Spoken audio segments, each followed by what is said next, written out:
Bonjour à tous, alors dans cette vidéo je vais vous montrer comment positionner des repères en utilisant les règles, les outils images pour positionner vos images sur vos planches et sur vos montages. Donc pour l'exemple, nous allons commencer par faire un nouveau fichier, puis je vais sélectionner un format A4 ici et que je vais mettre en 300 pixels par pouce. Donc en fait la suite du tuto ne dépend pas du modèle de départ, c'est vous qui allez choisir votre modèle de départ pour vos besoins.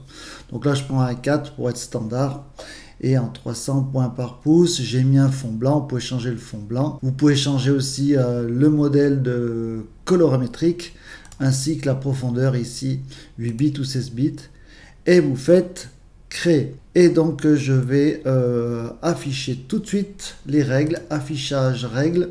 Alors c'est pas obligatoire, mais en fait avec les règles vous pouvez vérifier des choses pour voir si vous êtes cohérent. Donc après vous pouvez changer aussi l'unité ici.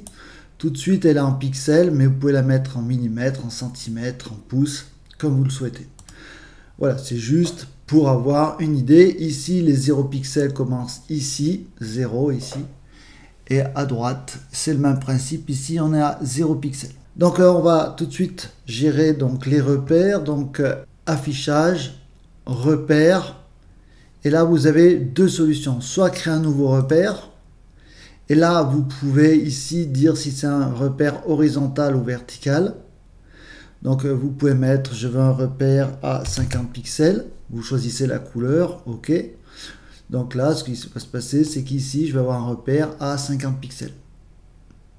Donc je vais faire marche arrière, affichage, repère. Une autre petite astuce sympa qui est souvent méconnue, vous faites nouveau repère. Et ici, vous mettez par exemple vertical, horizontal. Et ici, vous mettez 50%.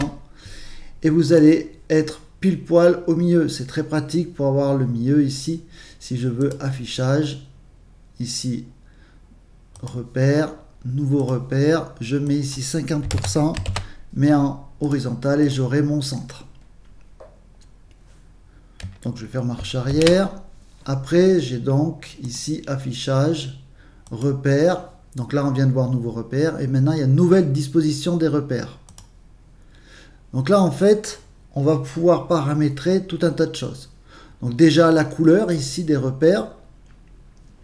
Et ici, on peut paramétrer les colonnes et les rangées ainsi que les marges. Donc, je vais tout effacer. Donc, je vais d'abord gérer les colonnes. Imaginons que je veux mettre 5 colonnes. Donc, je viens ici dans Nombre, après avoir coché colonne, et je mets 5. Automatiquement, il va diviser le format de votre fichier en 5 colonnes. Idem ici, si je veux déranger, imaginons que je veux déranger, j'en veux 12.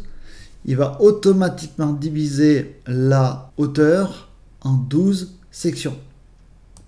Si ici j'en veux que 5, automatiquement il recalcule. Derrière ça, on peut lui imposer une largeur ou une hauteur. Par exemple, je veux ici 5 colonnes d'une largeur de 2. Donc là, il a 2 pixels par défaut. Je peux lui imposer 2 cm. Donc il part de la gauche et réalise 5 colonnes de 2 cm. Je pourrais faire aussi de 20 mm. Donc moi je vais effacer ici mon information et je vais venir ici voir les gouttières. C'est-à-dire que les gouttières, ce sont les zones entre les colonnes. Imaginons que je veux mettre une gouttière de 1 cm.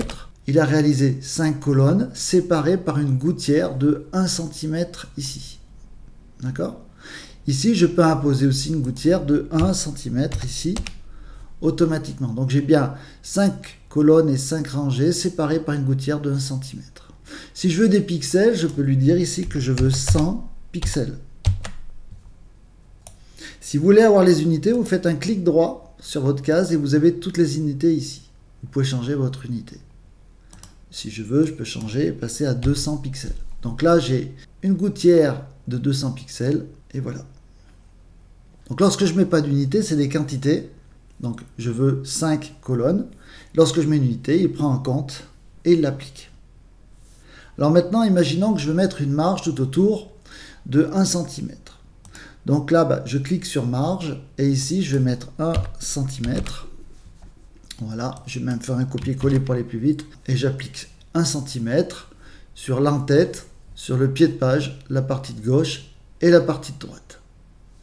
Je vais ici revenir à 1 cm de gouttière pour mes colonnes. Et puis je vais rajouter par exemple plus de rangées. Et je vais appliquer par exemple 6 rangées. Imaginons maintenant que je sois OK. Je peux enregistrer ici un paramètre prédéfini et le recharger plus tard. Donc là, voilà, vous l'enregistrez ici sous un nouveau nom. Et vous pourrez venir la chercher plus tard en faisant ici charger paramètre prédéfini. Donc là, vous pouvez changer la couleur de vos repères. Et là, maintenant, je vais cliquer sur OK. Si vous voulez positionner des images, par exemple, à l'intérieur de ces rangées et colonnes, tout en respectant les gouttières. Ce que je vous conseille, c'est d'utiliser cet outil ici, l'outil image. Imaginons que l'on veut mettre une image ici. Donc l'avantage des repères, c'est qu'il y a un magnétisme qui permet d'être précis. Ici, je reviens, voilà.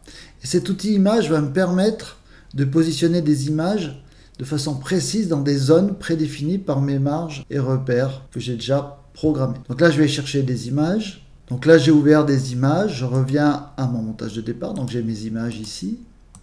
D'accord. Et je voudrais les positionner dans les petites fenêtres ici de l'outil image. Donc là, je vais aller chercher ma première photo. Donc là, je vais prendre mon image. Donc comment je fais? Je la prends ici, je clique dessus, je maintiens le clic gauche. Je survole l'entête de mon montage et je l'amène, par exemple, au-dessus de mon montage. Ici, il me dit que je n'ai pas la même profondeur, c'est parce que je suis en 8 bits ou en 16 bits. Voilà, donc là, je fais oui.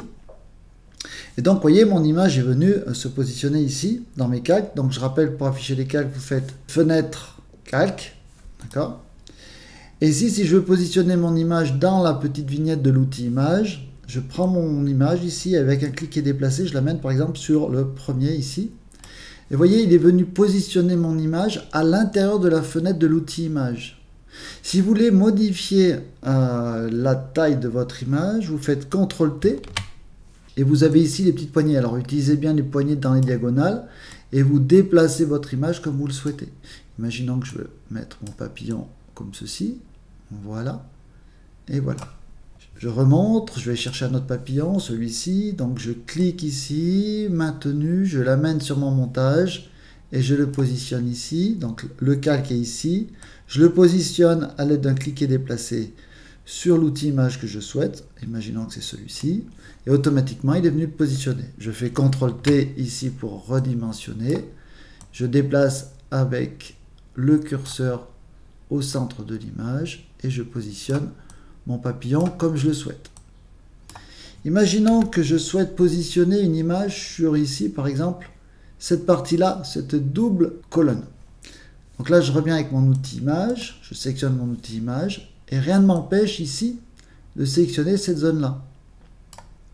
Donc en fait, les repères me servent de magnétisme pour mes outils et pour positionner mes images après. Je viens ici, je fais entrer. Et maintenant, je vais positionner une image, donc par exemple celle-ci qui est large, je l'amène, hop, cliquez déplacer, et je la positionne ici. Je descends ici mon image dans l'outil image que je souhaite, et là avec un CTRL-T, je peux redimensionner l'image comme je le souhaite, et la mettre dans la zone ici. L'avantage de ce système, c'est que je formate avec mes repères la précision de mes colonnes et de mes rangées, ainsi que des gouttières si je le souhaite. Et après, derrière ça, je peux appliquer l'outil image, mais aussi vous pouvez appliquer tout un tas d'autres choses. Par exemple, si vous voulez faire des sélections, vous pouvez vous servir des repères pour être très précis. D'accord? Imaginons que je veux peindre ça sur un nouveau calque. Ici, je fais un nouveau calque. Je prends l'outil de une couleur, par exemple le rouge.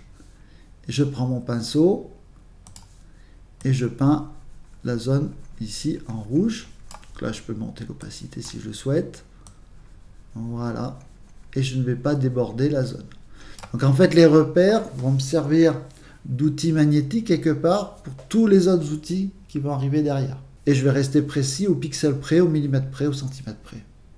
Autre information sur l'outil image. Si vous voulez modifier après coup votre taille d'image, vous cliquez sur votre image et vous faites CTRL-T. Et là, vous pouvez remodifier votre image comme vous le souhaitez, ici. Autre information, si vous souhaitez supprimer un repère. Donc vous le sélectionnez ici avec la souris, d'accord, ici, et vous faites glisser vers la gauche et vous supprimez votre repère. Idem, si je souhaite supprimer ce repère, je le remonte vers le haut et je supprime le repère. Voilà, je vous souhaite une bonne journée, j'espère avoir été clair. N'hésitez pas à poser des questions, je suis à disposition. Bonne journée!